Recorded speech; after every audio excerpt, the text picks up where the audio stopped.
नमस्कार दोस्तों, कैसे हैं आप सब लोग। आशा करती हूँ कि आप सब लोग अच्छे होंगे और अपने घरों में स्वस्थ होंगे। दोस्तों, जैसे कि आप सबको पता है कि करवा चौथ का त्यौहार आ चुका है, तो मैं सबसे पहले आप लोगों को करवा चौथ के त्यौहार की बधाई दूंगी।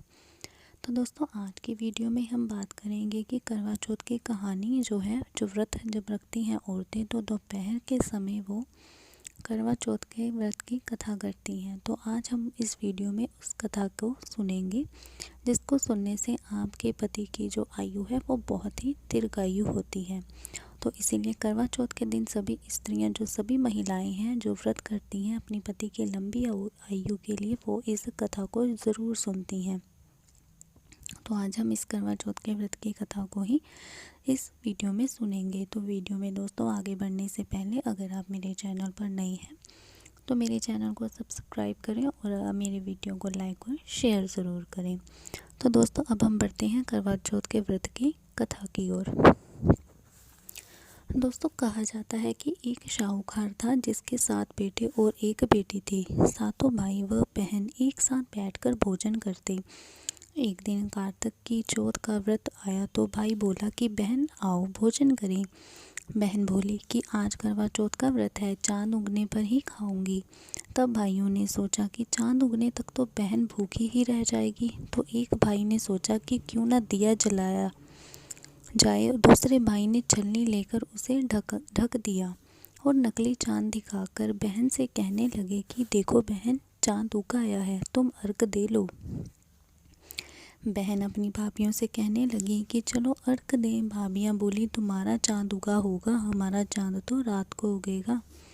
बहन ने जब अकेले ही अर्घ दे दिया तो खाने लगी, तो पहले ही ग्रास में बाल आ गया, दूसरे ग्रास में कंकड़ आ गया और जब तीसरा ग्रास मुंह की ओर किया तो उसकी ससुराल से संदेश आ गया कि उसका पति बहुत ही बीमार है, जल्दी भेजो। माँ ने जब लड़की को विदा किया तो कहा कि रास्ते में जो भी मिले उसके पांव लगाती जाना और जो कोई सुहाग की आशीष दे तो पल्ले में गांठ लगाकर उसे कुछ रुपए दे देना। बहन जब भाइयों से विदा हुई तो रास्ते में जो भी मिला उसने सबके पैर छुए और उन्होंने आशीष दी कि तुम 7 भाइयों की बहन हो, तुम्हारे भाई सुखी रहें और तुम उनका सुख देखो। सुहाग का आशीर्वाद उसे किसी ने भी नहीं दिया।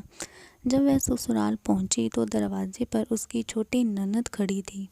वह उसके पांव लगी तो उसने कहा कि सदा सुहागन रहो, सपूती हो। तो उसने यह सुनकर पल्ले में गांठ बांध ली और ननद को सोने का सिक्का भी दिया। जब वह भीतर गई तो सास ने कहा कि उसका पति धरती पर पड़ा है, तो वह उसके पास जाकर उसकी सेवा करने के लिए बैठ गई। बाद में सास ने दासी के हाथ बची कुची रोटी भेज दी। इस प्रकार से समय बीतते बीते मंगसिर की चौथ आई तो चौथ माता बोली करवा ले भाइयों की प्यारी करवा ले। लेकिन जब उसे चौथ माता नहीं दिखी तो वह बोली, हे माता, आपने मुझे उजाड़ा है तो आप ही अब मेरा उद्धार करेंगी, आपको मेरा सुहाग देना पड़ेगा। तब उस चौथ माता ने बताया कि पोष की चौथ आएगी, वह मेरे से बड़ी है और तुम उससे ही ये सब कुछ कहना, वही तुम्हारा सुहाग वापस करेगी। पोष की चौथ आकर चली गई, माघ की फागुन की चौथ आकर चली गई, चैत वैशाख जेठ आषाढ़ और सावन भादो सभी चौथ आईं और यही कहकर चली गई कि आगे वाली को कहना।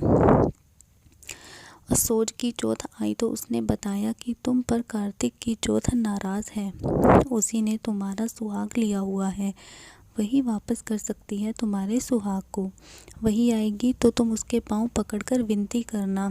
यह बताकर वह चली गई। जब कार्तिक की चौथ आई तो वह गुस्से से बोली, भाइयों की प्यारी करवा ले, दिन में चांद उगाने वाली करवा ले, व्रत को खंडन करने वाली करवा ले, भूखी करवा ले। तो यह सुनकर वह चौथ माता को देखकर उनके पांव पर पड़कर गिड़गिड़ाने लगी, रोने लगी।